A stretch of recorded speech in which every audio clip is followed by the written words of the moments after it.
emergency for the first time in about... This is Jim, and Receiving this message. We are Ken Jennings and John Roderick. We speak to you from our present, which we can only assume is your distant past, the turbulent time that was the early 21st century. Fearing the great cataclysm that will surely befall our civilization, we began this monumental reference of strange and obscure human knowledge. These recordings represent our attempt to compile and preserve wonders and esoterica that would otherwise be lost. So whether you're listening from an advanced civilization or have just reinvented the technology to decrypt our transmissions, this is our legacy to you. This is our time capsule. This is the Omnibus.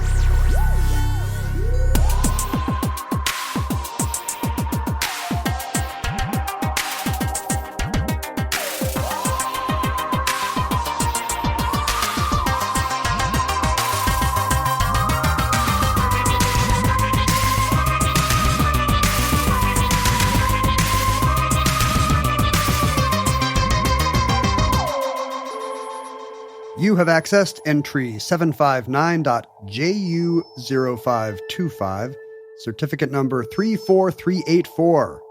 Margarine. Parquet margarine from Kraft. The flavor says butter. Ken, do you eat toast? Are you a toast eater? I have eaten toast. It's not part of my identity. I don't know about have eaten toast. I feel like everybody has eaten toast. I am not a routine eater of toast. Really? You don't eat toast? I don't.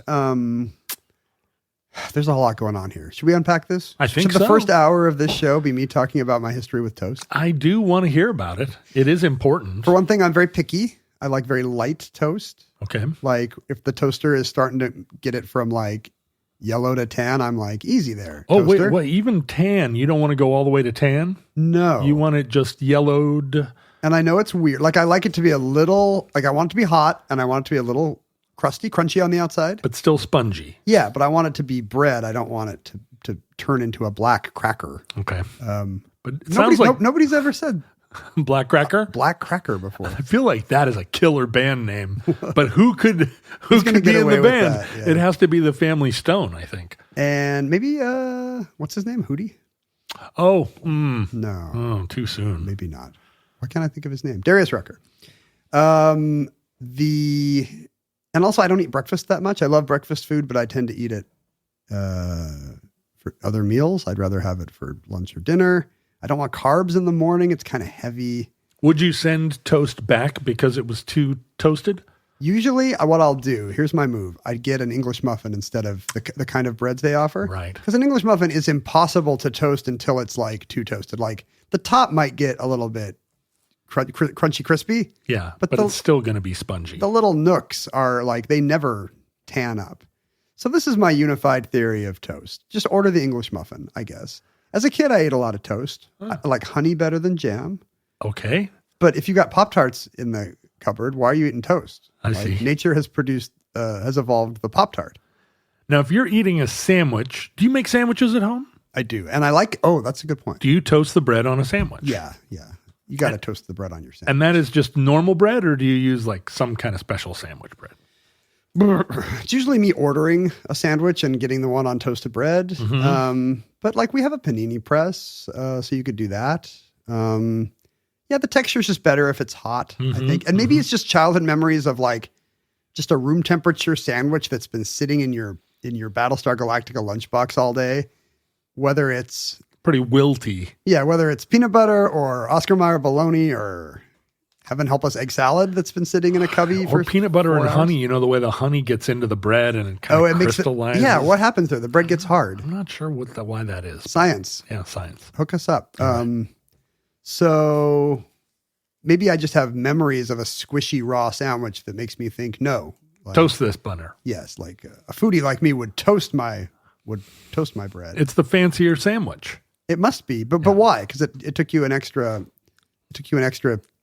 90 seconds to put it in a toaster? That's why. I mean, just the nature of having a panini press and also, crucially, having a place to put a panini press it just communicates like abundance. Last night at dinner, we were talking to somebody who bought a freeze dryer. And now she now has a freeze dryer based life. She'll just freeze dry some random thing and just powder it and put it on popcorn. So Now she's having freeze-dried watermelon on her popcorn. But how big is the freeze dryer? That's the thing. Yeah. She was like, you guys don't have a freeze dryer? Because, Mindy has one of everything. And Mindy's like, no, they're huge. She's like, mine's not huge. It's like the size of a washing machine. Then it was like, yeah, I do not want another kitchen appliance the size of a washing machine. Right. To make powdered watermelon. Yeah. And we were like, so what are the great culinary things you make with that? And she's like, well, really, I just kind of like Skittles. Like I just throw everything in there. I can just freeze dry Skittles and take them into a movie. I was like, wow, I don't know if I need a hotel fridge sized appliance to make my Skittles a different texture. Yeah, right. Exactly. Oh yeah, we put hot dogs in it. And now ice cream. They're like, oh, I don't want that. No, it makes that astronaut ice cream, right? Yeah, you can get that at REI. And she's like, well, this is great because now, and I'm like, wait, the thing that people like about ice cream is that it's creamy and cold. You have found a way to take ice cream and make it not creamy and not cold, but it still just tastes like creamsicle or whatever. Yeah. Does anyone want that? Apparently she does. You've turned it into the marshmallows in a box of Lucky Charms. That's exactly what you've done. And I don't want to yuck anybody's yum. You're right. It's the cardinal rule of our era. If someone's yumming, don't yuck. Don't go yucking. If the van's a yummin', we say, don't go yucking. I feel like of the tens of thousands of people listening to this show, it's a very small. There are people who do have a freeze dryer in their home, but I think it's a very small proportion. You're saying it's okay to offend them, or that we're just boring everyone? No, I just feel like we've talked before about how many of our listeners have actually murdered someone, and it's a non-zero number. Do you think it's the same people? Well, no, I think it's probably a different demographic, but I bet you there are more people who have murdered someone listening to the show right now than who have a freeze dryer in their kitchen. Well, you guys know how to prove this. Go to the poll right now on facebook.com/futurelings, and you can check murderer, freeze dryer owner, both or neither. And we're going to find out. I guess I like how it made that kind of crunchy fruit that you get in cereal now. Mm-hmm. Without the freeze dryer, you don't get those fancy cereals that have strawberry slices. Crunchy fruit. Because when we were kids, there would be fruit in the picture on the front of the box, and you'd be like, "Oh boy, this product, what was that thing called? Product 19 has blueberries in it." And my mom was like, "No, it doesn't." No, Mom has to add the blueberries. It says serving suggestion. That's right. It also seems to have ham in it, but no, you got to. They always say serving suggestion, even if all they've done is like put it in a bowl. Serving suggestion. Take this out and put it in a bowl. Yeah, cut it into 4. Sometimes they really fancy it up, but I think legally they have to say serving suggestion if it doesn't look like the foil tray inside the thing you've bought. Right. Now, how do you feel about mayonnaise? Because mayonnaise is a very divisive spread. Am I right that it's also racially charged? Mayonnaise? Yes. Well, I mean, you and I might be called mayonnaise, but are you saying that some people eat mayonnaise and some don't? Not just that the color of mayonnaise looks more like Caucasian skin, but just that it's like an eye-rollingly waspy thing to do to eat mayonnaise on a sandwich. Because if you're at a good Jewish deli, you can't get it. Maybe the sandwich doesn't have mayo, and maybe it's also like coated that it's not like. It's more white people than black people eating mayonnaise. I don't know. Please, if you guys know all the racial tropes and you're not a racist, please tell me about the coating of mayonnaise. What if you sprinkle paprika on it or paprika? Does that make it better or worse? I don't know. It makes it something else. Makes it Hungarian. I've gone into Katz's Deli, and one time. It's hard to order there. They have a whole system. But one time. Okay, I'll let you ask me about my affairs. And also one time, because I've been to, Cass's 1,000 times, but one time I went in there and I was like, you know what? You can't tell me not to have mayonnaise on this sandwich. And I bellied up to the bar and I was like, I want a roast beef sandwich with mayonnaise and Swiss cheese. And the Dominican guy behind the counter just looked like he was just so disappointed the dirt in me. On his shoe. Just like, oh, God, all right. But they do have it and they will give it to you. He made it. He wasn't happy. He didn't like to do it. And it appears to not be religious conviction in this guy's case. Nope. I'm not saying there's no Dominican Jews, but right. Probably not a ton. But mayonnaise is just egg and oil. So does it violate kosher food? I don't believe it. I don't think they it's just think trafe. it's gross. It's just, and possibly correctly it does. My dad told us some campfire gross out story when I was a kid about like jars of mayonnaise that turned out to be like like some kind of Frankenstein monster pus, like somebody squeezing his sores into mayonnaise jar. I see. A campfire store. Yeah, it's a gross out story. Mr. Clickety Clack. I don't know that one, but yes. Yeah. Is that a creepy one? Yeah, it's a scary one. Mr. Clickety Clack. He'll kill you while you're making out or something. Clack. Yeah, exactly. Out at watching the submarine races out at Submarine Point. And so I was aware that mayonnaise was a little bit gross, but at the time my mom would always put Miracle Whip on our sandwiches as a kid. Which is not even mayonnaise. And I didn't know that. What's in Miracle Whip? It's so gross. I hate Miracle Whip so much. It's just some emulsion, but it doesn't have eggs, I think. That's why they call it salad dressing. It's a miracle. It's something you can do with 20th century science. You can get an oil to froth up like that. And now it's, they thought, and this is going to be relevant, I think, to your topic, they thought that would be healthier than mayonnaise because it was made in the lab instead of in a chicken. Here's what's in Miracle Whip. Ready? Water, which is good. You want that. That's a miracle. Soybean oil, which is just oil, just vegetable oil. High fructose corn syrup. You don't want that. No, but it sweetens it up. Vinegar, cornstarch, eggs, salt, natural flavor, which could be, like cow eyelashes. Who knows what natural flavor means? Mustard flour, potassium sorbate. But to you, does Miracle Whip have any garlic distinguishable taste of any of these spices? No, it just tastes like sour. It just is sour you can taste the sweet in this. It's like they took the most anodyne things that flavor ketchup, like sweet and sour, and they put them in some kind of whipped up, frothed up, emulsified oil. It's gross. But sometimes you go in. It's like you go into a house. Are you Miracle Whip house? Are you a Best Foods mayonnaise house or a Hellman's? So I thought I didn't like mayonnaise. But turns out I just didn't like Miracle Whip. I love mayonnaise. My dad's family is from the South, and I think he would put mayonnaise on peanut butter sandwiches, which not really in favor of. Sounds like an abomination. Seems like the Civil War and Reconstruction should have wiped that out. But then, Andrew Johnson wimped out and let them survive. That's right. Have their peanut butter and mayonnaise. The bass player in the Long Winters was so disgusted by mayonnaise that he couldn't even fathom why you would put it on a sandwich. But I put mayonnaise on a roast beef sandwich. I think the two tastes go great together. It's not even taste. It's just a way to lubricate your sandwich a little. That's what I think. If there was some other kind of delicious lather, I'd put that on a sandwich. Well, there are a multitude of delicious lathers. What am I missing? I mean, aioli, but that's just flavored mayonnaise, right? Right.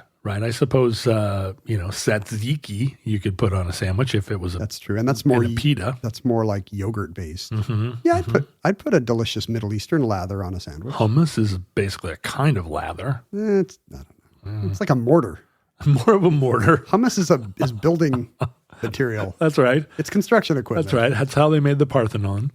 I want something to make my sandwich a little bit juicy because you got dry meat, dry bread. It's going to be a little bit of a struggle. It's going to be a little bit of an ordeal unless you've got something like cool and moist. Yeah, you want to wetten it up. Wetten it up. That's what it says on the Miracle Whip jar. Sandwich dry, wetten it up with Miracle Whip. Yeah, here are my wets. Sandwiches are gross. We shouldn't do shows about food. They're pretty bad. Well, you should never use the M word because I know of the tens of thousands of listeners, I know some of them wince when they hear the M word, which I think is kind of like it's performative. Yeah, it's like your MSG episode where it's like, do you really hate that word? But this is very off-putting to have us just talk about food texture in people's ears, right? I don't know. That's probably appetite killer. If you haven't taken your semi-glutide this week, you don't have to give yourself the shot. Just listen to us talk about mayonnaise for an hour and you will not eat all week. A lot of people listen to this show laying in bed as they are trying to fall asleep. Can you imagine? Just sort of running their hands over their nightgown. Trying to fall asleep to this. What sound would it make if you were eating a dry sandwich? It would go like, but if you had mayonnaise, it would go like,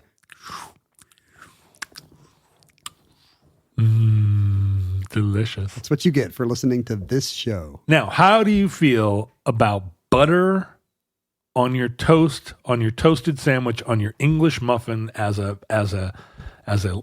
sort of a consistency below your jam, below your stuff? Like, where does butter fit in? You got to have it. I don't know why, but you got to have that butter layer between the carb and whatever the sweet goop is, right? So you will put butter on a jam. Yeah, you got to have butter under the jam, butter under the honey. 100%. Well, but some people don't. Paddington, I think, just goes straight to marmalade. Yeah, that might be a British thing. But you absolutely have to put butter on toast before the jam, but do you put butter on a sandwich? Not if I'm going to have any other lather. You use mayonnaise instead of butter. Yes. Because I feel like mayonnaise you can put on thick, like butter, it doesn't really wet it up.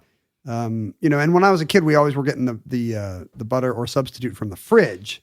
So you're just really killing your toast or your sandwich when you're trying to get that hard butter to flatten out. I don't know why we didn't just have the butter on the counter, but now that I'm running the show, John, the butter's on the counter. I keep my butter on the counter. It's room temperature. No. How have you ever made a grilled cheese sandwich where instead of buttering the bread, you mayonnaise the bread? I feel like have you asked me this before? Or did I just have a nightmare about Maybe this? I just gave one. Something about cooking with mayonnaise is very off-putting to me. Yeah. Of course you want a cool dollop of mayonnaise in your whatever celery-based salad, but you don't want mayonnaise in your casserole. What's happening in there? It's going to bubble. It's going to separate. It's going to turn a weird texture or color. And it's just egg and oil. You'd dip a sandwich in egg if you were making French toast, and you would put oil in a pan. I guess. It's just the two of them together. A grilled cheese sandwich where you spread mayonnaise on it instead of. What's the difference? You like it? It's good. It crusts. It's up. creamier. I don't. It's not. You don't want a grilled cheese sandwich to be creamy. No, well, I guess. The outside, it just makes a crust. You don't put it on the inside. You put it on the outside. But there's a reason why we don't saute things in mayonnaise, John. Is there, though? Is there? Just fault of imagination? Have you ever tried it? I mean, I've never put shrimp in, sauteed mayonnaise. Mayonnaise. Scampi. I feel like it might work. It does seem like that's what's going to happen. Civilization collapses. Obviously, no dairy, but somebody's going to have a room full of Best Foods mayonnaise. And they're just going to be cooking things up in mayonnaise until the end of time. It goes bad like 20 minutes after you open it and let it get to room temperature. You don't want to eat potato salad that's been sitting on the picnic table all day. But I don't want to because it's got potatoes in it. Oh, that's true. Right. Well, why am I taking food advice from someone who's never had potato salad? Ugh, and puts mayonnaise on grilled cheese sandwiches. I like actually a sour cream based potato salad. Oh, aren't you fancy? In Yes, fact, you are. Sour cream's a very good lather. It's one of the better lathers. It's both Mexican and Slavic coated somehow. Oh, I see. I don't keep it around, sour cream. You never just make a burrito or a quesadilla? No. I feel like we always have the giant Costco thing of sour cream but we have teens who are always making burritos and quesadillas. You know what it is? I don't like flour tortillas. I like corn tortillas. That's more autentico. That's right. It's, as you like to say, coated, more corn. It's corn coated to eat corn tortillas? Yeah, agreed. Because up here in the Northwest, like in Alaska, there's a kind of Mexican food that's very Alaskan. It's like Tex-Mex. Alask-Mex? Alask-Mex. And Alask-Mex is the absolute furthest extent you can go of the American platter of Mexican cheese on top of cheese, on top of goop. It's just like the goopiest. Because they're far from the border. It's far from the border. It's like a game of telephone. You explain to North Dakota what Mexican food is, and they explain to Manitoba, and they explain to Nunavut, and they explain to Alaska, and you get that. And Alaskans love Mexican food. Like it's one of the absolute most, they've never had it, but they think they love it. It's the favorite food. And there are a lot of people from Texas and Oklahoma up there, and they just think this is the greatest, man. Look at this. Like it's a full cube of government cheese melted on top of 11 tortillas. And so that's what I grew up with. And then I came down to, the America and for the first time had the taco. Would you like a taco that isn't from Taco Bell? That's not a big gluey white circle. Yeah. But let me tell you this. This is going to be new knowledge. There's a higher level. So you've passed from flour tortillas are good Mexican food to flour tortillas are just the gross fridge aisle crap and you should have corn tortillas. But did you know there's a higher level of flour tortillas that have come full circle? Yeah, Sonora has amazing Mexican food and they use the most amazing lard-based flour tortillas you've ever had. And there's a level of enlightenment where you pass through corn tortillas back to really good flour tortillas. Wow. I want that for you. I want it too. I passed through the level of enlightenment where when you're in Austin, you stop trying to find good barbecue because there just isn't any. And you go to every barbecue place in all of Central Texas and you're like, I don't know, man. And people are like, oh, this is the one, and they stare at you while you eat, and you're like, it's just a fatty brisket. It's not that good. And then people are like, psst, psst, we just do that to mess with you. Like, barbecue isn't really... Really? They admit it? We're not really that just into go to it. a taco truck. Just go to the El Pastor. El Pastor is what we're all about here. I like El Pastor, but I like Texas barbecue too. I guess Yeah, I have not reached that level of enlightenment yet. Yeah, you have to pass through that and realize that St. Louis barbecue is the real barbecue. Oh my God, I just started a fight. I don't want emails. Think how many dads listen to this show. I know. Think how many opinions they have right now. Right now, of a dry, rubbed biscuit somewhere. Ken, I know you and your fellow celebrities all have extensive staff who are digital hygienists and keep all of your devices and all of your data off the internet. But the rest of us who are using the internet as it's intended, or I guess as we expected, we're putting our information out there and it's just being data mined and farmed. We're being spied on by bots. All the bad guys are anonymous. But our internet service providers know every last move we make. And that's why I'm recommending to our listeners that they get ExpressVPN. That's Virtual Private Network. And ExpressVPN reroutes 100% of your traffic through secure encrypted servers, so your internet service provider can't see your browsing history. This appeals to me tremendously. The more and more I find myself online arguing with bots, I realize that there is no online anymore. It's just like a minefield. So here's why ExpressVPN, of all the virtual private networks you can choose, this is why ExpressVPN is the one I recommend. It hides your IP address, which makes it difficult for all the creeps out there to track your online activity. It's super easy. It's just a one button, just get it going style app. It's not like you have to be a computer scientist. It works on all your devices. So phones, tablets, laptops, whatevs.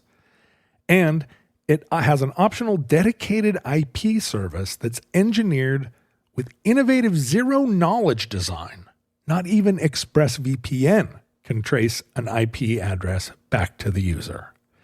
Plus, if you're in the United States, it comes with Identity Defender, which is a suite of tools that gets your data removed from data brokers. And it alerts you when your data appears on the dark web. The dark web. And it even insures you against data theft for up to $1 million. So, here's how you get ExpressVPN and put it to work for you. You go to expressvpn.com/omnibus. That's expressvpn.com/omnibus to find out how you can get up to 4 extra months free. Now, you, listeners, can be like Ken and Matt Damon and all of his other celebrity bros who sit there surfing on the internet, not afraid that their bank accounts are being spoofed or scammed. Now, this private network is available to you. That's expressvpn.com/omnibus. Our story today... Is it going to tie back to any of the stuff we've been talking about? Almost certainly not. But why would it? That's not our way. You just wanted to say put mayonnaise on a grilled cheese sandwich. I'm recommending that you do. But let me set the Wayback Machine. I don't know. This might be a generational thing between us. But did you always... Well, in Korea, was there butter? Is butter even a part of Korean cuisine? Or is butter not... It's not really there? I don't want to speak for the Koreans. We should have a Korean guest on to explain that. In general, East Asian cultures eat less dairy than we do. Right. There's actually like genetically more lactose intolerance there. Right. I think they think we smell like cheese all the time because of all the not wrong. All the weird Alaskan burritos we've been eating. Yeah. Alaskan enchiladas. Yep. I came from, I mean, aside from whatever they had in Korea or at the commissary on the army base, I came from a generation that thought these Miracle Whip-like substitutes were healthier. Yes. They're good for your body and less of the bad fats and stuff. So I think Did we ever have butter on hand? I think we usually had margarine. On hand. Like a yellow tub of hay is what I'm picturing. Yes. And it was a mainstream product. Like, yes. Generationally defining advertising slogans of our childhood were margarine slogans. They were. Which seems impossibly old-timey now. Like we're from the post-war era. I can't believe it's not butter. Right. And what was the parquet butter? Parquet butter. What was that one? Yeah. And then the margarine lady where the crown appears on her head. I don't even remember what the premise of this is, but eating margarine makes a crown appear on your head. Do you remember this? When was the last time you had margarine? Maybe it still does. Maybe it still works. Yeah. Nobody knows because no one eats margarine. That's the thing. Nobody eats margarine, although you're eating margarine all the time. You just don't realize I am? it. Yeah. Like in fact, even right now. Particles of it are floating through the air like You're Elvis's soaking last margarine. I'm soaking in it. He never has a second cup of my margarine. Let me just say one weird thing about margarine, which is that the G is followed by an A. So margarine. It should be margarine. And in fact, that is how like old-timey and especially old-timey British people used to say it. Margarine. Do you want any margarine? And they would say oleo margarine. That was the name of it originally. But now only exists in crosswords. Oleo margarine is actually a portmanteau of a Latin prefix. Oleo means oil, right? The oleo means olive oil. In Latin, and then I know that because I saw the Popeye movie in Latin. And they called olive oil oleo. But then margarine is sort of it's a Greek. It has a Greek root that means pearly. So it's like pearly. Unlike olive oil, it has a pearly quality. We have taken olive oil and found a way to make it pearly. And I guess that's true. It's opaque. A pearl is translucent, but. Yeah, and a little bit shiny and has a... And olive oil is just a liquid. It's a drink. But it's been... It's a drink. It's a drink. You keep it in your Yeti when you go for a run. But now we've pearled it up into something solid and beautiful and margarine-like. It was originally, the 19th century was a time of great advances in chemistry, people throwing things into pots and cooking them up and throwing them into other pots full of other things that were cooked up. Like food chemistry specifically? Well, all chemistry, but yeah, food chemistry too. And sort of isolating the fatty acids of different sources of fat was sort of an early 19th century sort of there's a process you can start in 1810 and just sort of walk through the science that ultimately resulted in margarine. And let's do it in real time. I don't really want to do it. I feel like, we could start with, and a lot of this is happening. Because no one knew how to take an oil and make it solid, right? Like that was new technology. Take an oil and make it a goop. Make it a goop. Yeah.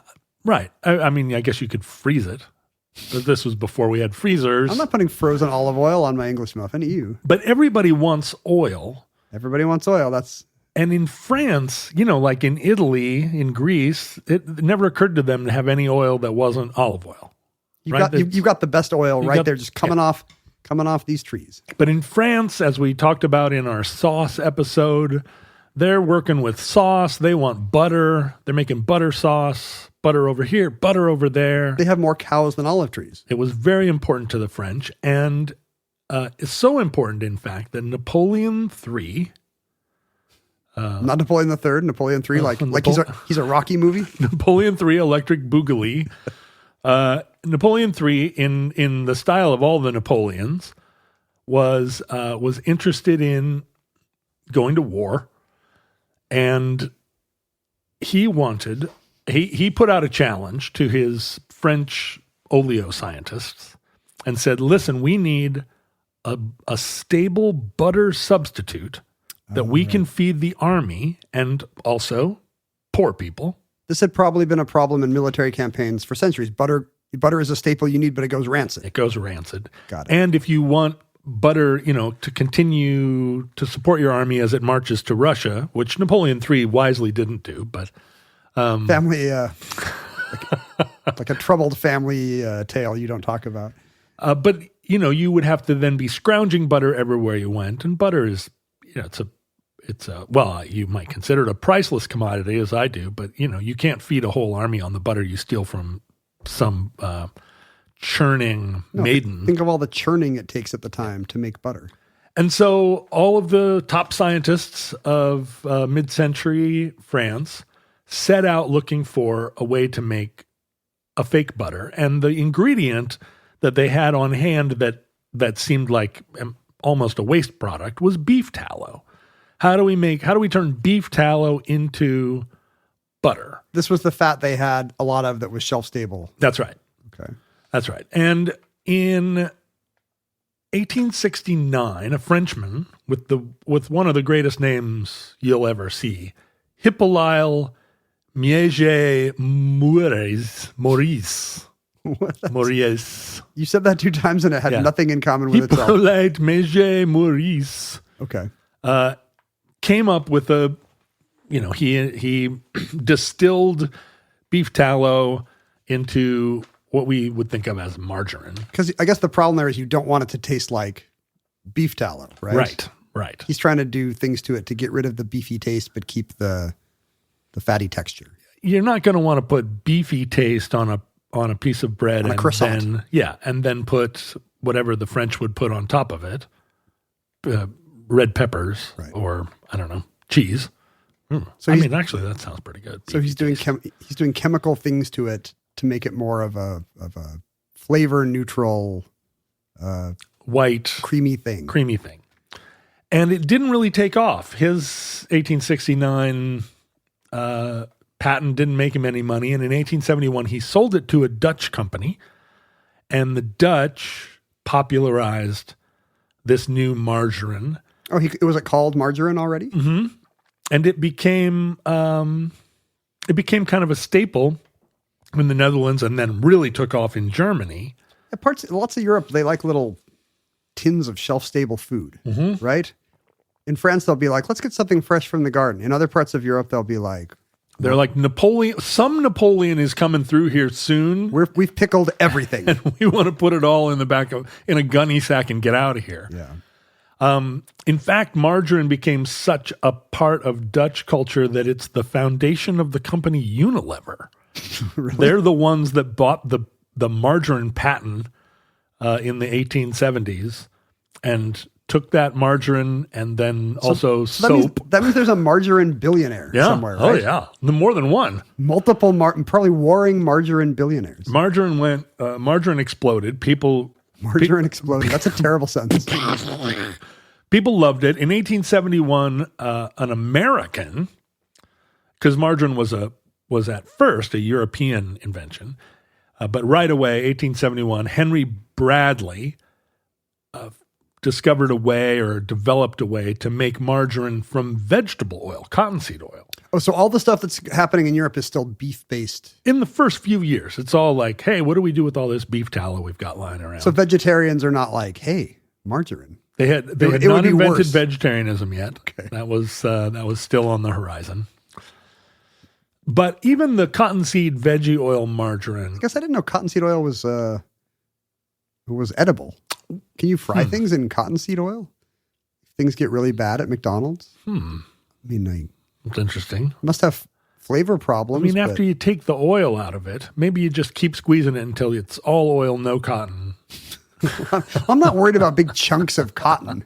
I guess I'm just thinking I know cottonseed oil comes from a plant, just like soybean oil, but for whatever reason, I didn't think of it as very culinary. It's probably a taste issue. Right? Yeah, you never get it you never see it on somebody's stovetop. Because people now brag about their oil. Like, these are avocado oil fries. These are duck fat fries. People brag about everything now. It's like one of our top exports. Menus are too long. Braggatry. But you're saying you can fry things in cottonseed oil. Oh, maybe we don't know if you can, but there's a way to make margarine out of cottonseed oil, of which they had a lot of extra lying around. Yeah. Now these secondary margarines still involved animal fats. So it was a mixture of vegetable fats and animal fats. Okay. And animal fats taken from a lot of different sources. Rabbits. Beef tallow, but also, whale oil even. Really? Played a role. in the early margarine. I feel like they're not improving butter yet. If butter's ever going to get improved, it has not happened by putting more cottonseed oil and whale oil in it.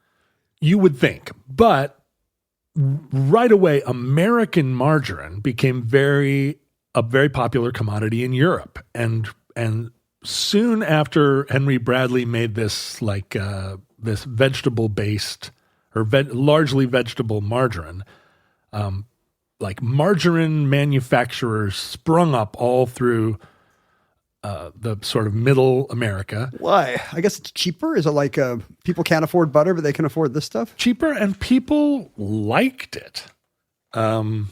It was tasty, which seems... I mean, I've had butter and I've had margarine, and I don't think tasty is the main thing that recommends margarine. Well, this margarine, I mean, what you have had probably is mostly spread, and we'll get to that.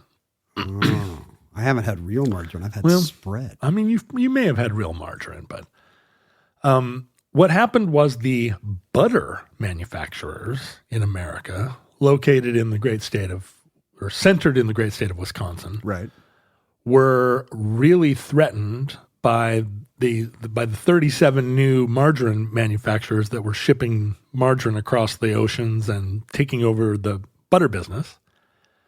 Butter, of course, the color of butter really varies from cows and what the cows are eating. Like some butters are yellow, really yellow. Some butters are very light yellow. Oh, interesting. Margarine in its basic state is the color of lard. It looks like lard. It's just sort of pearl, white, gray. Do you at the time were dairies standardizing butter color through artificial means, or were they just fine sending out different artisanal butters of various shades? Do you think they were absolutely coloring their butter? Coloring food goes back to ancient times. It does? Yeah, people prove it. I'm a time traveler. No, we know from all the food science that we do when we find somebody dead in a hole and there's food strewn around, and we test it and say, wow, this has got paprika and turmeric and saffron, and it doesn't need to have had it. It's not being used as a spice. It was just to make the food fancier. Let's make it orange. Yeah. Okay. Iron and lead oxides, copper sulfate. Maybe don't put lead oxide in your food to make it. That's just... I'm not a food safety expert, but I wouldn't put lead oxide in food, even if the color was amazing. We'll see that's pretty difficult over time. But also these things are being used in hair color. The Egyptians were using hair coloring and cosmetics made of a lot of pretty toxic chemicals. That's right. Wine was artificially colored back to 400 BC. Interesting. They find wine and it's just like got wine coloring. Can you imagine annoying wine nerds in 400 BC and they're complaining about the bottle before bottles are invented? Yeah. This is gross. In 1856, a scientist named, barely a scientist. He was 19 years old. Barely a scientist. He was just a very young scientist. Mean. And he was trying to, at the time, because of colonialism, right? Malaria was a real problem in colonial kind of explorers and population. And so quinine was this very expensive commodity. We've actually talked about this on the show at some point. But quinine was hard to produce. It was, it was something that you could only find in mollusks. And so... Didn't it come from trees also? And then eventually they discovered like a kind of bark. But at first it was coming from the sea. The sea. I didn't know that. And so he was trying to discover a fantastic new chemical version of quinine. Like a synthetic one. And this was at a time when coal tar was where people were distilling coal tar and finding it's an organic product. Coal tar was the AI of the 19th century. Like, what else can we find in coal tar? It's incredible. And in the process of trying to make quinine out of coal tar, he developed a brand new color purple that no one had ever seen before. Most purple coloring that was used in royal garments throughout the ages, also coming from mollusks, Right.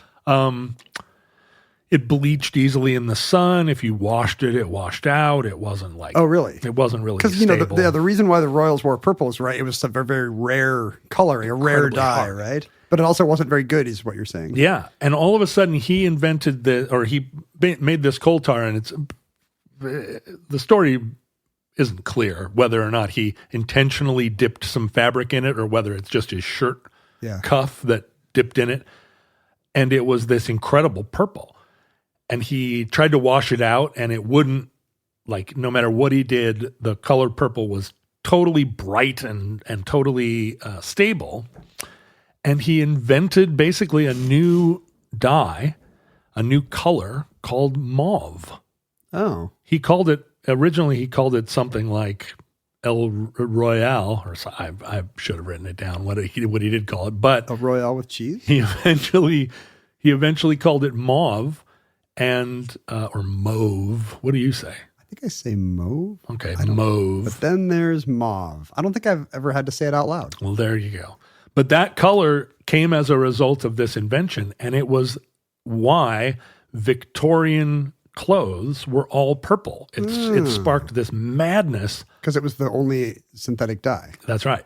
You're making it sound like he would be very excited, but if I was trying to cure malaria, and instead I just turned my shirt purple, I would not be like, Eureka! Except it made him stupidly rich because although in Europe his patents weren't honored, and I think it's because the French were like, we're the number one purple makers, and now we're stealing your purple, and we're gonna purple the world.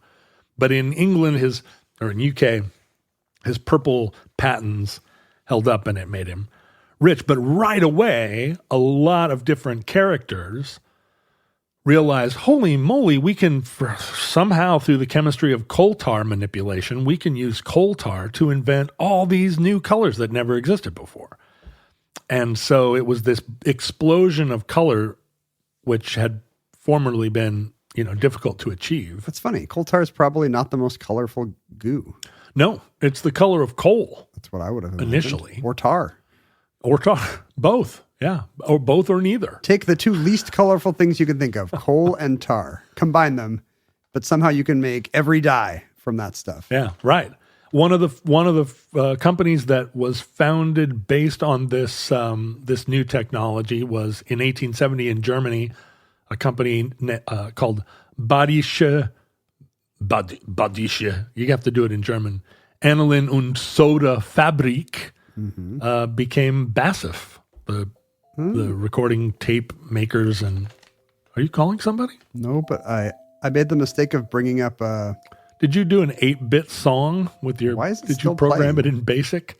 I made the mistake of bringing up a graph of butter versus margarine sales over time because I was interested in the trends, and then like 20 minutes later, the site just decided to play me a little ad. Ding ding ding ding ding ding. So I muted it. Now only I get to be annoyed by it, and not all of you. Ken, you may have heard I had a big party this summer. You weren't able to make it because I guess you were on the Concorde somewhere flying to Singapore, whatever it is that you do these days when you're not here in the bunker. And after the party, I had a bunch of leftover half-eaten bowls of bean salad and a bunch of hamburgers, and I lived on those for a couple of days. But then they went away, and I realized I hadn't eaten any good food in over a week. An entire week went by without eating any good food. And that is where Factor came in and saved my bacon. Literally. Factor's chef-created, dietitian-approved meals, which are ready in just 2 minutes, are exactly the solution that a bachelor like me that cannot live on hot dogs all summer is looking for to stay in peak physical condition. Factor meals, they arrive here, right to my door, fresh and ready to eat. They're perfect for, as you know, my active lifestyle. And I have over 45 weekly menu options to choose from.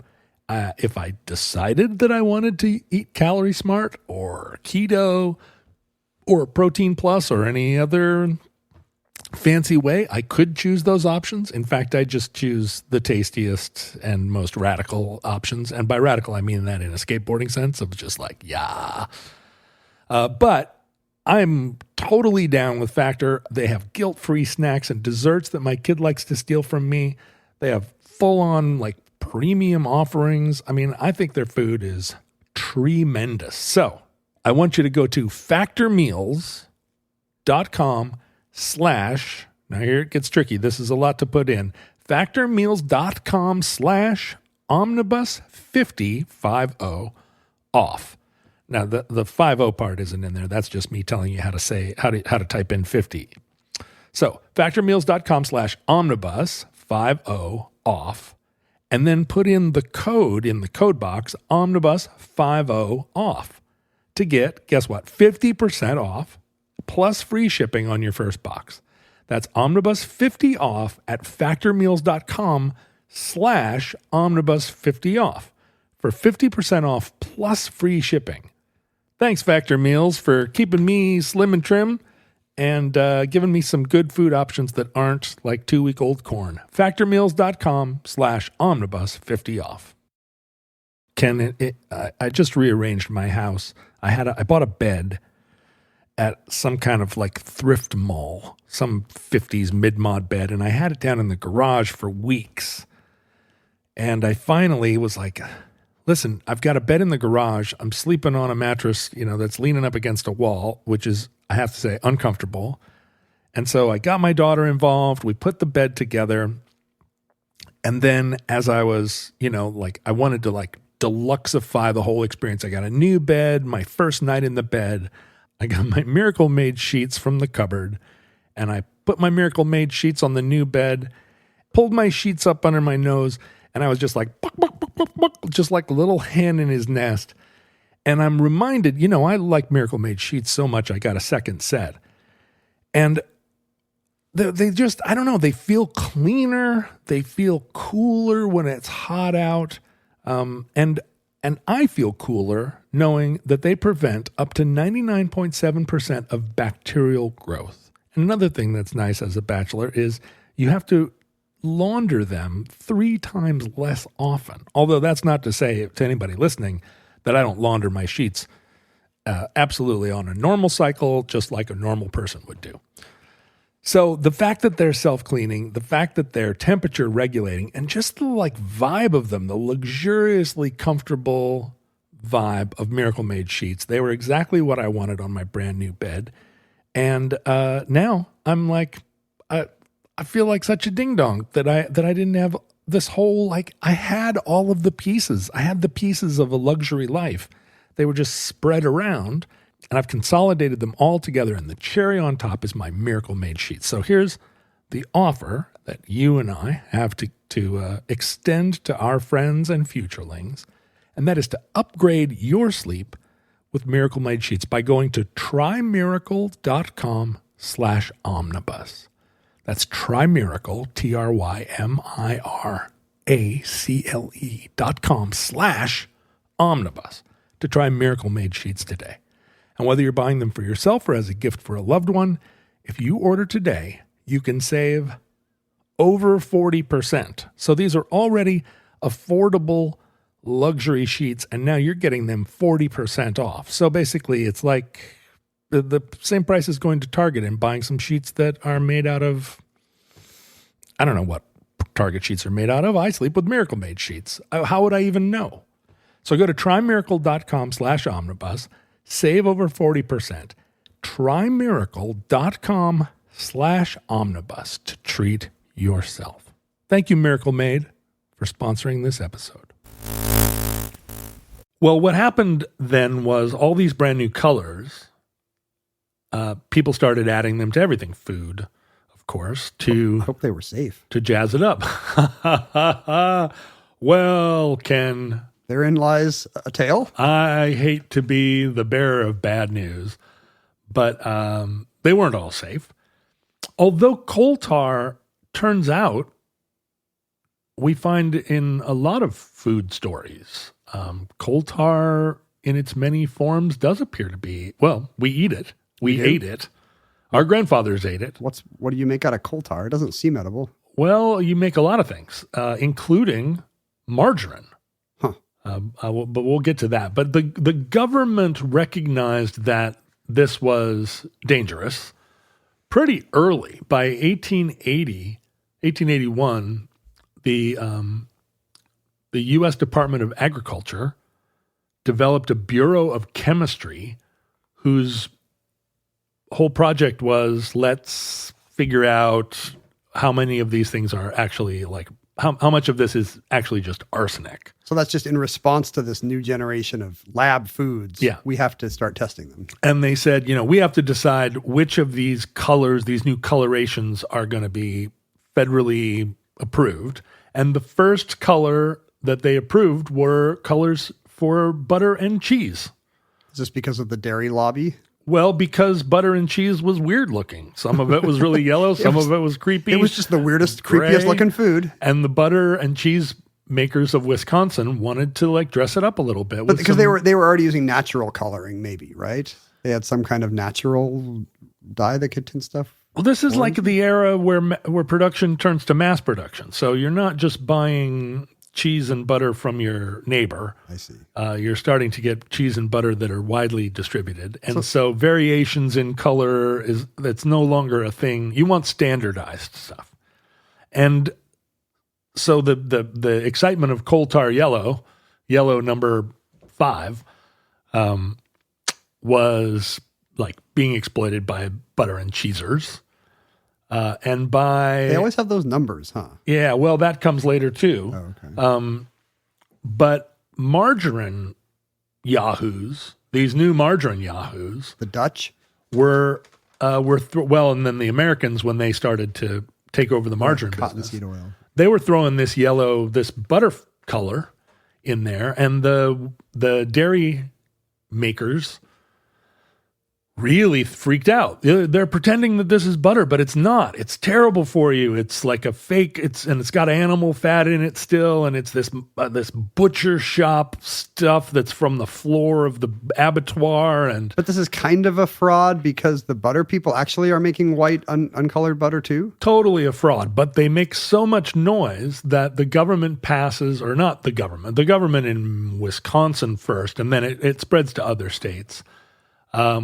Passes a law in 1886 called the Margarine Act, where they start applying taxes and fees to artificially increase the price of margarine so that it's not undercutting butter. And there are many, many years where butter and margarine interests are fighting one another, including in 1898, the state of New Hampshire required that margarine makers dye their margarine bright pink in order to distinguish it from butter. We just need to make this look really gross, Yeah. or the dairy lobby won't pay for my re-election campaign. And nobody wanted bright pink margarine, but that case went all the way to the Supreme Court, and the Supreme Court said, no, you can't make them, you can't force them to put chemicals in it to make it look terrible. You can't, let them sell it so that it looks like lard, at least. You can't, make it gross. The Supreme Court didn't just say this was a bad idea. They said the states are not allowed to pass laws doing that. That probably would not hold up today. If some state decided to make margarine pink today, Supreme Court would be like, shadow docket. Yeah, we refuse to review this case. States' rights. Eventually, I think margarine was banned in Maine, Michigan, Minnesota, Pennsylvania, Wisconsin, and Ohio. Margarine's kind of badass. It was pretty tough. It was pretty punk. Because they're like, yeah, I've been banned in 6 states. Man. Yeah, bro. I like to eat food that's been banned in a lot of states. It's like kind of the bad boy of the dairy aisle.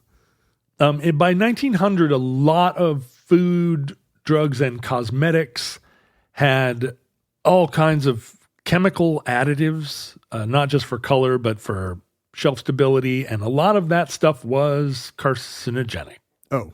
Lead, arsenic, mercury, all kinds of toxins. It's just patent medicine, basically. So the butter people were right. Well, but they were throwing that in butter too. Oh, they were? Well, I don't know. They could have been. Probably not. But all of this precipitated the Food and Drugs Act of 1906, where, again, the government now is in the business of saying, we're prohibiting colors and color additives in cases where they're actually poisonous, but also to doctor foods that are spoiled or damaged. You can't like put color on a thing to make it seem good. I see. If it's bad. There's reasons back then to regulate color because it's getting used for that. Exactly. What we found then was that there were still hundreds and hundreds of companies trying to work around the gross or work around these laws enough that by 1927, the USDA authorized a new organization called the FDA. And originally the FDA was the FDI, the Food, Drug, and Insecticide Administration or Department. And then they were like, let's take insecticide out of that and put it somewhere else. And the Food and Drug Administration. And they were given actual enforcement. So this wasn't now just suggestions or, things you could be sort of later held accountable to. Am I remembering right? This is like Upton Sinclair's The Jungle. Like suddenly food safety is like top of mind for just magazine reading Americans. And they're like, I don't want to eat this stuff. And this was also true in cosmetics. Like people were now very conscious of, in Europe too, of being poisoned by products. And so if there continued to be new legislation, companies are trying to get around it all the way into the 30s, like following this kind of panic, cultural panic. People more and more legislation was being passed to ensure food safety. Good. Yeah. Let's hear it for Teddy Roosevelt or whoever. Right? At this point, one of the ways that the margarine producers got around all of these requirements or restrictions on how much they could make their product look like butter is that they sold it as white oleaginous mass, but with a packet of yellow food coloring. Snap, so you could stir it in. Yeah, that mom would snap in and then sit and stir so that it looked like butter. That kind of stuff could be a selling point for a lot of the 20th century. Like, get the fun one. Let's stir in the color. Right. And then later there were ones that you could snap the color packet without opening it and then sit and massage it so that you were massaging the color into it. I would pay extra for that. Right? Doesn't that sound fun? Eventually, what happened, margarine fell out of favor, partly because of this sort of gross association with, the anti-margarine publicity. Well, at some point it wasn't hooves and stuff anymore, right? Or is this what you're about to say? Like, when did it become a plant product? Yeah, so until World War II, they were still making margarine out of a kind of combination of animal fats and plant fats. And it was... I like to have butter the old-fashioned way, to squeeze the nipples of a mammal until some kind of white stuff comes out and then just really shake it up. Shake it warm into a bucket. That's the natural way to eat. It is. It's how God intended. The margarine developed a reputation of being just sort of unhealthy and unhygienic. Until World War II. Shortages? Once again, right? That's the Napoleon III problem. We got armies all over the place, and you just can't get butter to them all. And nobody that grew up in Wisconsin wants to cook their food in olive oil. Where would you even get it? Yeah. I mean, where's the closest olive tree if you're in Wisconsin? Yeah, well, and all the olive-growing countries are under Axis control. No, that's not true. It's kind of true now that I think about true, it. Yeah. Got Greece, we got Italy, France is next. Yeah, that's right. Was Germany just going for like the way Russia always wants a warm water port? Germany just wants access to olive orchards. That's right. What are you going to do now? You can't make hummus. So by the end of World War II, a lot of margarine had been improved. Now margarine was now all vegetable oil. The science had improved so that you could make all vegetable oil margarine. It's funny, right before the war, a scientist or a food scientist named Arthur Imhausen actually invented coal butter. Coal? Like you could make... It's another coal tar product. But it comes from mineral oils? Yeah. Can you nutrify, can you nourish your body with rocks? actually really can, and people loved the taste of coal butter. Delicious coal butter. It was apparently had a kind of, I don't know, nutty flavor that people were like, this is better than real butter for sure. I've had coleslaw, but I've never had coal butter. It's probably different. It's still very different, yeah. Huh. But the only problem with coal butter is that for every kilogram of butter, you needed to refine 60 kilograms of coal. You could heat your house for the winter. So it was really not paying off. Not paying off. The laws against coloring margarine were finally repealed in 1955. Although some states were holdouts, Wisconsin didn't allow it until 1967. Wow. Yeah. So you could. That's almost your lifetime, really, John Roderick. It really is. And do you think part of this is because now that it's vegetarian, it's easy to promote in a healthful way? Like butter, that comes from the underside of a cow, but this comes from plants, fields of plants blowing in the wind. And it seemed modern. Yeah. It seemed like something, healthy moms crave margarine. All the Jell-O and Tang and all that stuff back then, that was where food was going. It's, what's fancy is lab food. Lab food. Everyone loves lab food. And then are you going to get to this? Like by the time we get to like Gen X, like there's this sense in the culture that it's more healthy than butter, right? Well, we will get there. The problem is that right around the time that the laws repealing anti-coloring bias against margarine happened was the beginning of the era where kids were getting sick from chemical food coloring. Wait, that actually happened? Yeah, part of the increasing FDA monitoring of food chemicals was that at a certain point, the FDA had this list of 200 chemicals that were being used in food. Approved stuff. And they realized that they needed to test all these things and come up with a list of colorations that had been proven not to make you sick. And if they couldn't prove it, they would take the chemicals off the list. And so we got these, what we think of as the chemicals we see or we saw in food our whole lives, right? The Orange B and FD&C. So FD&C, right, is the Federal Food and Drug and Cosmetic Act. And that's where we get green number 3, red number 40, yellow number 5. I guess just to simplify the list, they number them. Yeah. And these were the ones that were approved, the chemical compositions of these dyes. But part of this process was that some of these things before the FDA had subjected them to testing really were chemical and poisonous. And in 1950, a bunch of kids got sick from orange number 1. Oh, that's the best orange. I know. I agree. One would think. And people went bonkers so about food this coloring. isn't just like a cyclamates. Yeah, if you give like rats their body weight in this stuff, they don't look so hot. Their hair falls out. This is really like there were kids getting sick. There were kids getting sick. Huh. Yeah.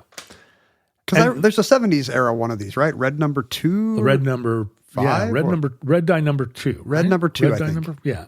There were this was an ongoing process that is ongoing till this very day, as we'll get. Ripped from the headlines. By the late 60s, there was all this complication. Like, is this stuff actually the FDA required that if you were going to call it margarine, it had to be 80% fats. You couldn't just put you couldn't cheat the buying public out of their fats. Just consumer protection, truth in advertising. Yeah, it had to be at least 80% fats and no more than 16% water. And so there was a clear definition of what margarine was. But the FDA didn't say that you couldn't sell stuff that was less than 80% fat. Oh, they just said it wasn't margarine. You couldn't call it margarine. It has to come from the margarine region of France. That's right. Okay. And so by the late 60s, as a recognition that not only were food colors chemical or bad for your health, but also saturated fats, right? This is now, a lot of it is deprecated scientific knowledge. But the idea that we grew up in an era where trans fats. I got to eat fewer fats because they're making me fat. And we now know that's a gross oversimplification at best, right? Of good nutrition. But there developed a new kind of brand or a new sense of margarine that was trying to get away from the bad association that you were saying before that we had developed again about margarine being unhealthy, right? Margarine being unnatural and unhealthy. And they started to develop these less than 80% saturated fat things that the government said, well, all right, it's called a spread. And they're just cheaper to make because you can use all these fillers. Is that the idea? It's kind of an economic thing? Well, it's also, it's an unregulated space or less regulated space. And you can do a lot of things. You can make them different flavors. You can play around. People, for whatever reason, seemed to really love spreads. So that parquet versus, I know I can't believe it's not butter as a spread, but like that parquet that we were buying in the 70s, was that a margarine or a spread? Parquet, I think, is a margarine, right? Or is it not? I think it is a margarine. I think it's before the era of spreads. Parquet was, I'm thinking of spreads as kind of a mid to late 80s thing. Is that right? That's right. Okay. So the 70s with parquet and whatever the lady with the crown is. Write in and explain to me the lady with the crown. What if I just Google margarine lady crown imperial? That's imperial margarine. She feels like a queen after she tastes it, and it makes a crown appear on her head. That's just how regal a taste that particular brand of margarine has. Like all of that now is there's a lot of wiggle room because people are calling things made out of avocado. I guess like it guacamole? Still is probably it's not a guacamole. It's like there's mayo made out of avocado oil. There are different kinds of mayos. Yes. If you go to the hippie stores. Yes, now, if you go to, exactly. Mayos up and down. Where the little bottle of mayonnaise is the size of a baby food jar and it's made of avocado. Yes, I've seen that. And these days, you're not. By the way, I get in trouble at Jeopardy for saying avocado. Avocado is preferred. Avocado. Well, why do you say avocado? Nobody says that. I don't know. That's the craziest thing I've ever heard. It's apricot. They're both fine. But it is more of a minority position than I was aware of. Well, so now we're living in a world of 1,000 spreads. And as you've seen, the kind of feeling that mayonnaises and spreads are gross. Some of them have butter in them. Yeah, and but a lot of it has evolved into fancy spreads. And a lot of it, the marketing is that they're spreadable. Like you don't want that hard stick of butter. What you want is a delicious tub of spread because they have enough whatever in it that it stays soft in the fridge. Yeah, and whatever that is probably bad for you and gross. Well, a lot of it did, right? Like the research on trans fats was right? Like you're making oils and fats uniquely bad for your body when you margarine them up. Yeah, when you muck them about when you make them cold butter, when you bubble them up. Yeah. In fact, the thing that has continued is not margarine panic, but it is food color panic, food color safety panic. That's the legacy of margarine. Well, because margarine and butter were the first things to ever use the coloration. Yeah. In a lot of nations of the world, most of these chemical colorants have been banned for a long time. The U.S. Are we more permissive than most places on the coloring? FDA has insisted that these red and yellow and green dyes are fine, safe to eat. That's not how they feel in Germany, but in Germany you can't get an antihistamine over the counter. So and they think that if you put a little drop of some tincture in your soda water that it'll cure rabies. Melatonin's prescription only in most of Europe. Isn't that nice? I learned last time I tried to get it. You can get a Kinder Egg, but you can't get melatonin. In any gas station, you can get a sausage and a bun. In 2002, in the U.S., a law was passed, the Public Health Security and Bioterrorism Preparedness and Response Act. I do not have the acronym ready. Or the it doesn't spell anything cool. PHSBPRA. It seems like a missed opportunity to have turned that into something else. And that required that foreign manufacturers register all of their additives before we would import their food. This seems like a sort of thing that we might see now being a scare tactic, like, oh, the Chinese are sending us Kinder eggs that have whatever, mind control chemicals in them. Probably. But this has just recently, and by recently I mean 2 months ago, not even a month and a half ago. Early 2025? April 22nd of 2025, the FDA, under the leadership of our great Secretary of Health, Human Services, Department of Health and Human Services, yeah. I think so. Robert F. Kennedy Jr. Using the word leadership loosely. A man who will live in infamy, has, in this case, sided with all of the hippie German radicals. The worm in his head did, at least. The worm in his head did. And he has, or the FDA has banned the bad chemical colors. Citrus red number 2, orange B, FD&C green number 3, red number 40. I read this. Yellow 5, yellow 6, blue 1, blue 2. Wow. Do you have a sense of how this affects the industry? Is this like every Starburst is now illegal? Well, there are... Are there backup colors? There are natural colors. Calcium phosphate is an eatable coloration. Basically all the artificial colors have been banned? It's not just there's some good ones and some bad ones? Well, they're working up... Some of them are like on a... Like red number 3 was already under a schedule where it was going to eventually be banned by 2028. The new Kennedy administration, as we're calling it. Camelot. I thought there would not be another Camelot, and here we are.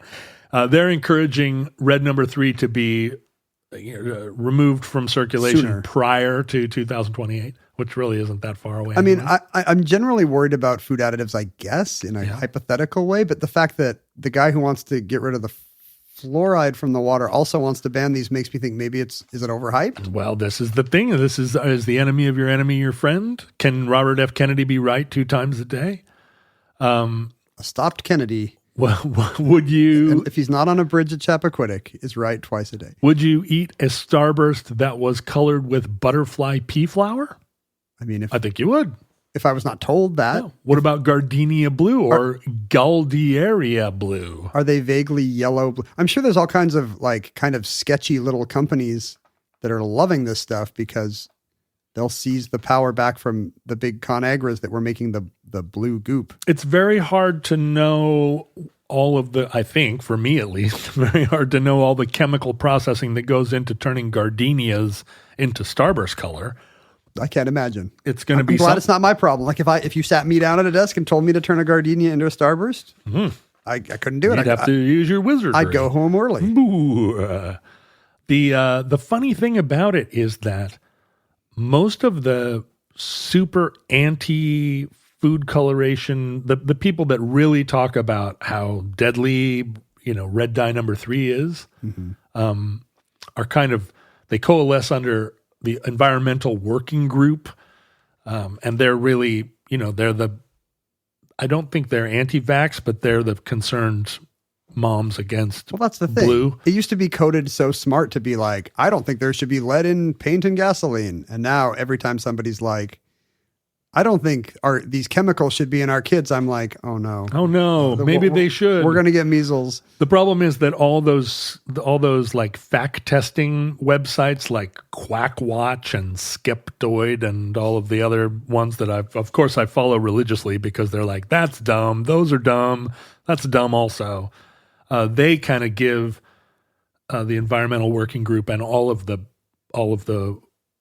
food dye haters, they give them all a 2 thumbs down rating for being panic mongers. So maybe there's not a lot of peer-reviewed research on how dangerous these chemicals are? Well, the FDA has traditionally said it's fine. There were 200 colors in 1960, and now there are this very small list of approved ones that don't kill kids and apparently don't kill cancer, and they don't make your eyes cross, and they don't make you... all food's going to be mayonnaise color now because... Well, no, it's all going to be the color of butterfly pea flower. I'm looking at a chart of margarine versus butter sales, and I think in the last... Is it going to play a song? It did. I had to mute the song. I had to mute the 8-bit video game music that helps me appreciate this chart.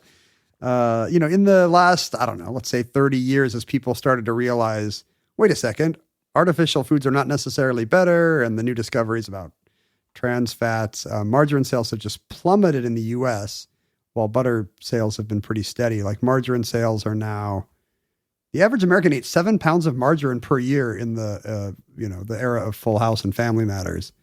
And it's now down to a third of that, 2 or 3 pounds of margarine a year. Still, that's more margarine than I thought I was eating a year. Maybe for every one me eating no margarine a year, there's somebody eating 14 pounds. But that's not true in the rest of the world. Margarine is still, despite the fact that they're skeptical of food coloring, if you go to a European grocery in almost any country in the EU, it's actually kind of hard to find butter because of all the margarine options in front of you, which is not true at Albertsons. And what's crazy is that the largest global revenue generator in the margarine field is China. Margarine is now a $1 billion industry in China, which is not what you would traditionally think of as a butter consuming culture, or even one step away, a margarine consuming culture. I love when my noodles taste like margarine. Yeah, not oil, not olive oil either. And so what's happened is that China is like on the margarine train. So margarine's on the rise. A margarine boom is coming. Yep. Although not in the U.S. Sadly, we're going to be the last bastion of margarine. Red dye number 5, free liberty. Back and forth for the last almost 200 years. Do we like margarine? Do we not? Is it pink? Now we know it's as bad as fluoride and flu vaccine. And that concludes margarine. Entry 759.JU0525. Certificate number 34384 in the omnibus. For years of this project, we have been at Omnibus Project on various social media platforms, although they're all pretty sleepy now. They're all pretty moribund. I just like to say things are moribund. I know, it's nice. I mean, Omnibus out of context is making a good stab at it on Blue Sky. It's because you're on Blue Sky more, I'm noticing. I think you're Blue Sky coded. The thing about Blue Sky is that every time I try to post something interesting over there, I get like 7 likes. And that's just not satisfying my desire to be praised. But isn't that a kind of an eye-opening look at like why you were on Twitter? Oh, let's see my number go up. Yeah, for sure. Until I was the most famous person that had ever been on Twitter. And then I was like, this sucks. You should be like 6 likes. Perfect. I know. Nothing bad will happen to me with 6 likes. I know. Well, but the other problem is that I recognize that Blue Sky is way more liberal, radical coded. And I'm really not prepared for somebody to lib-splain stuff to me. Like, I don't want somebody yelling at me about things. I saw you were both citing something on Blue Sky. What was it? It was like, it was about expertise. And you had some conservative coded Trumpy whack job, but then you were like, but also I don't want one of these crazy big city. That's right. I was like, well. That's right. And nobody came after me. They left me alone.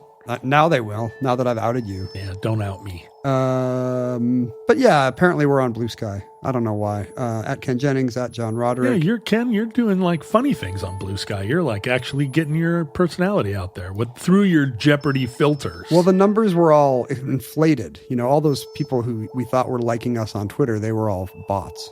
Not mine. Yeah. My people were real people who really hated me. But those 6 people on Blue Sky are genuine fans. They're real peeps, yeah. You could send us email at theomnibusproject@gmail.com. And some of you probably already explained Imperial Margarine to me, although then I looked it up. So you probably... Don't worry. I still appreciate your contributions. Yeah. You can send physical objects to us in our era at P.O. Box 55744, Shoreline, Washington 98155. You and I just got invited with a wax seal, no less. Look how fancy this envelope is. What? To the nuptials of Samantha and Andrew. Oh, where are they getting married? Oh, you're going to like this. It's related to the episode. Olive Hill, Kentucky. The famous olive orchards of Kentucky. I don't want to dox anything else about them. So you get their first names and their city. That's it. That's probably enough for people, honestly, to find their registry and send them sheets. Almost certainly. Send these people pillowcases. Why not? I'm probably not going to.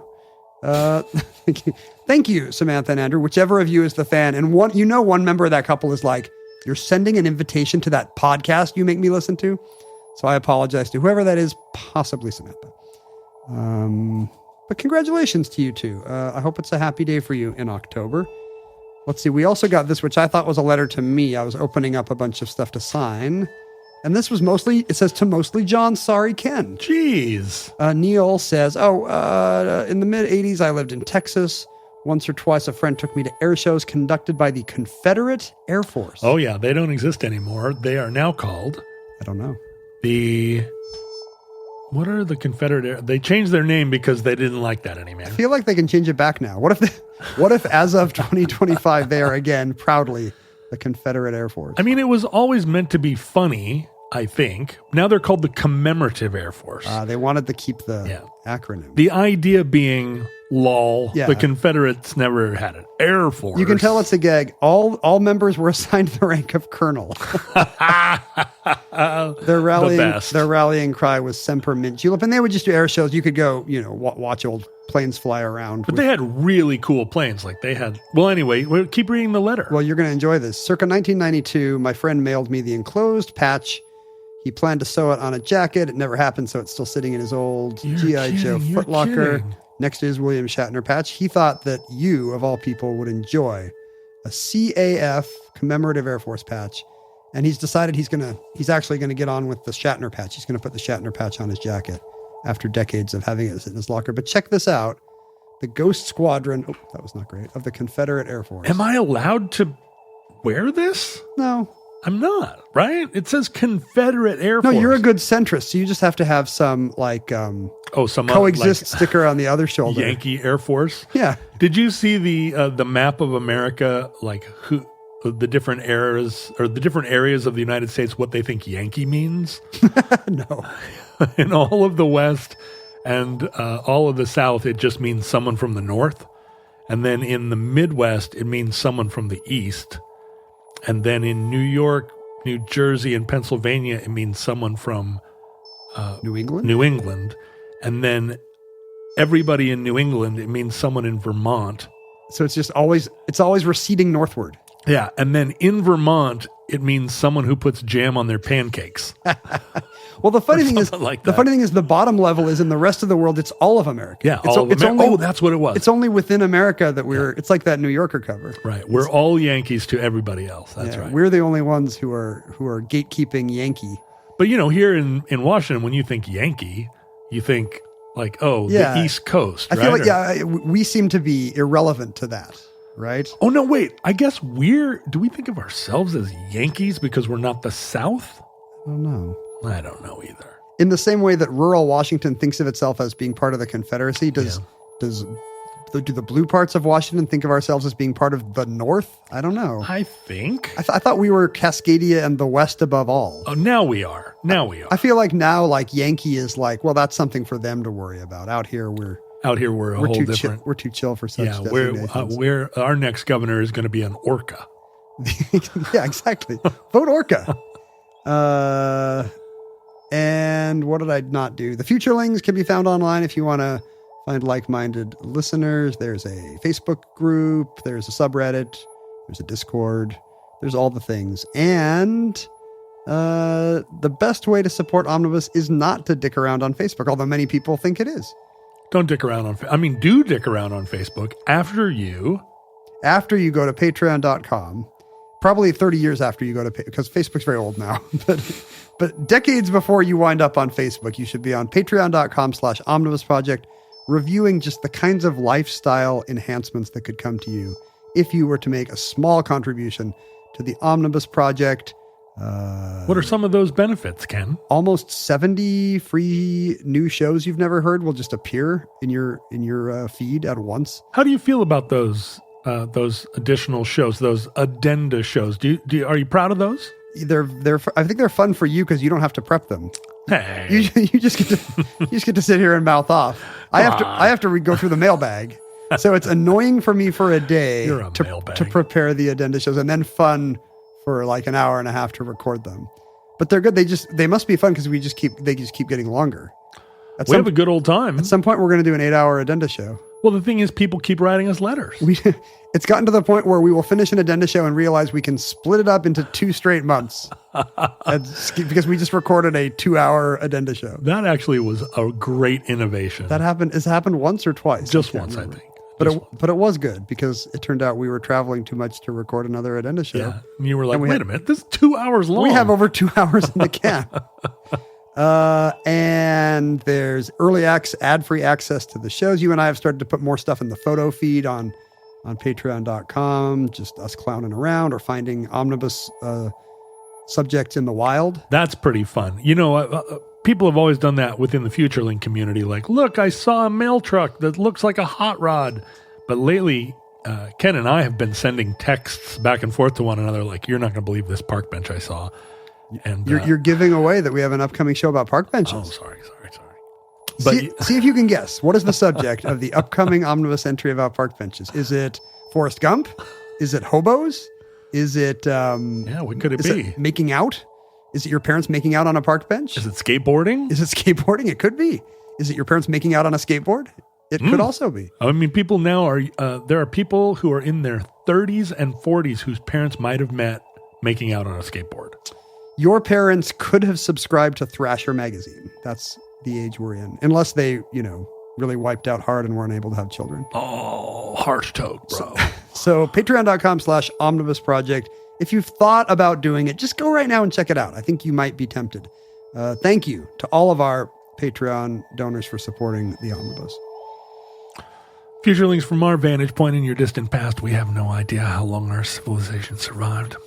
We hope and pray that the catastrophe we fear may never come. I'm doing this quietly because I know half of our listeners are asleep. That's right. Should we do more of those mayonnaise chewing sounds to wake them up? But if the disaster comes soon, this recording, like all our recordings, may have been our final word. But if Providence allows, we hope to be back with you soon for another entry. Oh, we also wish you many goods and cheese. Shh. Quiet. Goods and uncolored cheese. Correct. But we hope to be back with you soon for another entry in the omnibus.